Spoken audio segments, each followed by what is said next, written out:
Mnohých z nás často znepokojuje pohľad na bezdomovcov v centre mesta.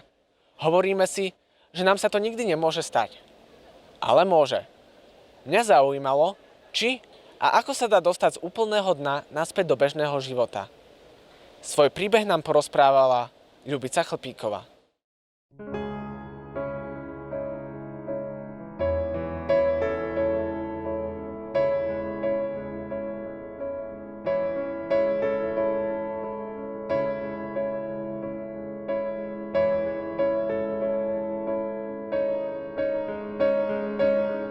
My sme bývali v podnajme s tým, že vlastne som mala prácu, mala som vzťah, ktorý fungoval, a po narodení môjho syna sa ale situácia trošku zmenila.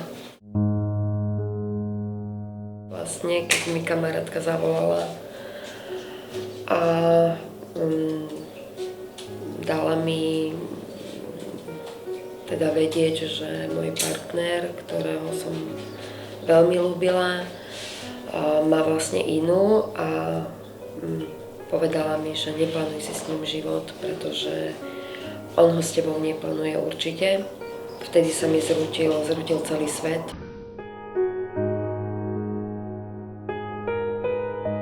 Onedlho na to prišla výpoveď z nájmu a vlastne nájsť podnájom len s materským príspevkom bolo viac menej nemožné. Najhoršie na tom celom, čo som si odžila, bolo to, že vlastne všetkým týmto musel prejsť aj syn, aj keď bol v kočiku. Psychicky som bola dosť zle na tom a vlastne ten strach a tá neistota a vlastne tá realita, ktorú som si začala uvedomovať, to bolo také dosť to nabralo taký rýchly spád.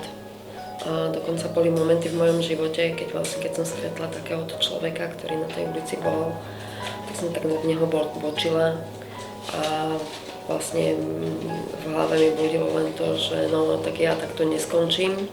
A to, čo som si hovorila nie jedenkrát, že to sa mne nemôže stať, tak sa mi to stalo.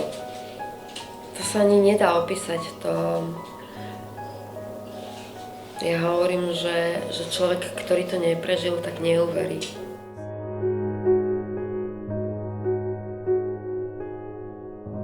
No, že si hodím lano. To bola prvá myšlienka, ktorá ma napadla. A keby tam nebol môj syn, tak asi by to aj tak skončilo s tým lanom. Ono tým popudom bolo dieťa, lebo vlastne to dieťa som nechcela, aby proste na tej ulici bolo. Hej. Každá matka chce pre to dieťa to najlepšie a to neznamená, že matky, ktoré na tej ulici sú, tak to nechcú.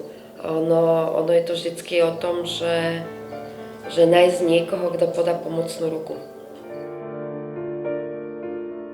Potom som cez jednu známu spoznala predajkyňu časopisu Notabene. Je to časopis, ktorý predávajú ľudia, ktorí sú bez domova. Tak som si povedala, že keď ona si zarobí tým predajom, tak prečo by som to nespravila aj ja. Vlastne som sa išla zaregistrovať. Po registrácii som dostala prvé 3 časopisy zdarma a preukaz. Človek vlastne si tým predajom toho časopisu zarába také prvé peniažky na treba zo začiatku možno na nízkopráhovú ubytovňu, postupne na šatstvo, na jedlo. Tak v podstate sa nám naskytol podnájom. Bol to starý storočný dom z nepálenej tehly v príšernom stave, ale ja som bola vďačná aj za to, že vlastne je aj taká strecha nad hlavou, opadané omietky, plieseň na stenách. Ten dom bol nevymalovaný 10 rokov. Keď som si predstavila tie podmienky, v jakých sme, a že bude mi veľmi dlho trvať, kým to zdomácním a zobytním, aspoň tak, aby sa tam naozaj dalo existovať, tak to bolo pre mňa v tom čase niečo nereálne. Tak som si vymyslela taký plán, že vlastne bol to taký sen už z minulosti, a že začnem podnikať, začnem pracovať na živnosť a budem strihať psíkov. A tak sa mi ponúkli z občianskeho združenia, že mi zasponzorujú také tie prvotné náklady spojené s rozbehom živnosti. Takže mi vlastne zakúpili prvý strihací strojček, prvý stôl na strihanie, zrkadlo, pokladňu registračnú, aby som vlastne mohla nejak tak začať fungovať. Bol to môj sen, to je dlhoročný sen toto, takže ja som rada, že konečne a dúfam, že sa rozbehne tak, ako má. Po tom mojom splnenom sne, po tom salóne, ktorý som si zrealizovala, tak vlastne prišla druhá správa pre nás, taká dobrá. A Marcelko, môj syn, začal hrať v seriáli, získal aj ocenenie ako objav roka. Takže som šťastná a hrdá, že darí sa nielen mne, ale aj jemu. To je taxík, ktorý vlastne ide po ceste, toto je cesta a toto je bránka.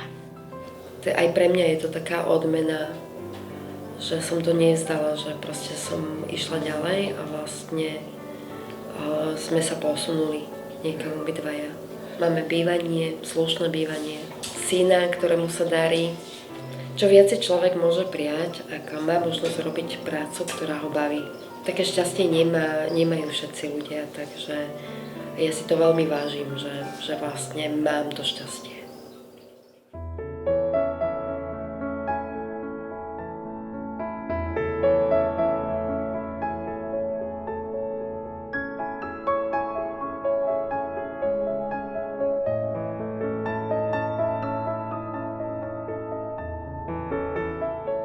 Určite nevzdať to a snažiť sa ísť dopredu.